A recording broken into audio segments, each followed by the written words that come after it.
All right, y'all, so today I'm gonna kind of go over how to trim one of your pieces.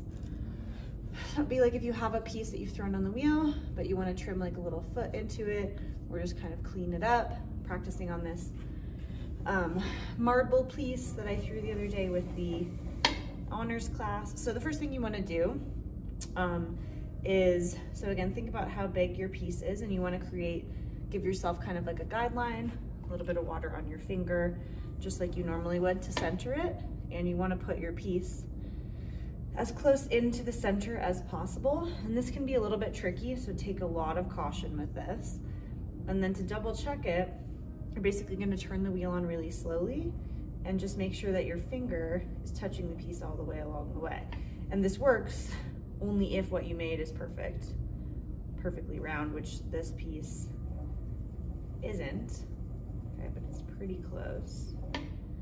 And again, when you turn it on, it should look centered. Again, don't turn it on crazy fast because it could go flying and break. And then we'd all be hecka sad. Then you wanna take some clay, and you're going to use some clay to kind of hold the piece onto the bat. So again, take your foot off the wheel just so that you don't accidentally turn it on. Hold the top just so it doesn't move. You're gonna press the clay onto the bat and then onto the piece. Again, just to kind of grip it.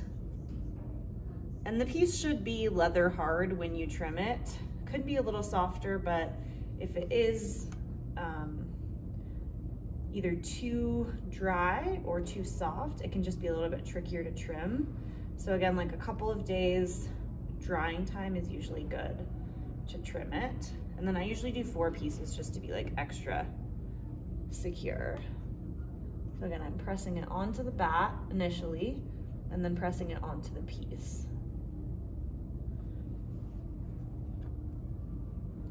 And you don't want it to go up too high, because say I wanted to trim this whole thing, if I got clay here, that's gonna impede my trimming. Okay, and then you're gonna need these 2 loop tools. So I usually like a larger one, and then a smaller one has 2 different sides to it. And a little bit of water. I like to have the regular setup. A little bit of water on a sponge is good, just to kind of hydrate the piece before you start. Then kind of turn it on, make sure that it looks centered. Mine looks mostly centered, but it could be a little bit off because this piece was a little bit off to start. Okay, so then think about I'm gonna create a little bit of a foot on this. So I'm gonna kind of turn it on and just create a little edge, and then I'm gonna go to the middle and kind of back. I'm gonna start by kind of carving myself a little edge, and it looks like a little circle.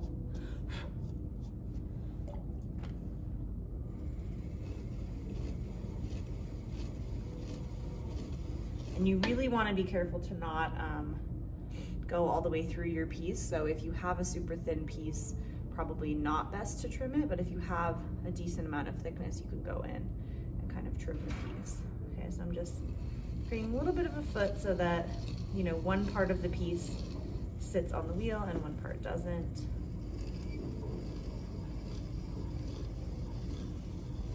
And again, I really like the wider loop tools, but some people like the small, skinnier ones. So we'll show you kind of with the skinnier ones. It's just, just kind of a different vibe. You want to hold on to it really tight too, because if you don't, it will go flying, or it can kind of get messed up.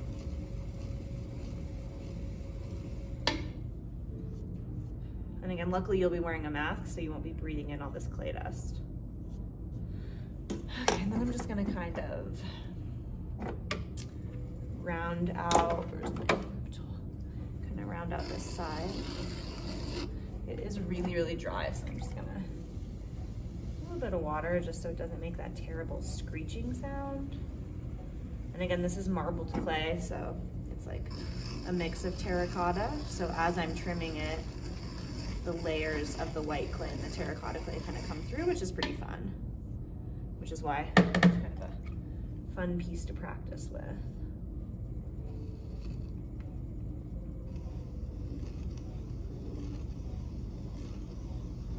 Just go really, really slow with it. Again, making sure to not cut all the way through.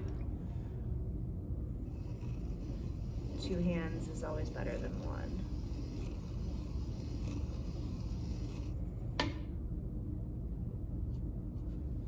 I'm gonna kind of go.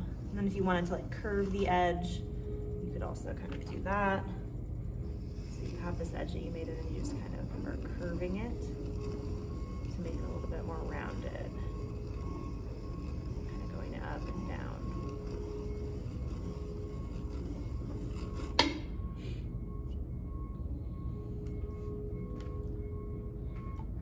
Again, the bottom of mine isn't too thick, so I don't want to go too much farther.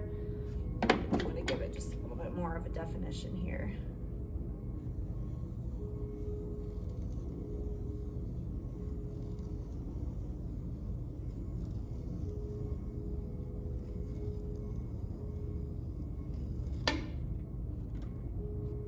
I really do like this one better.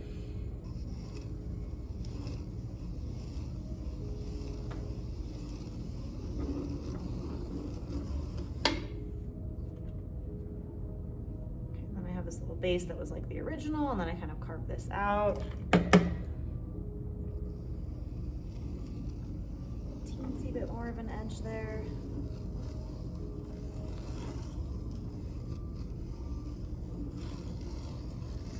Okay.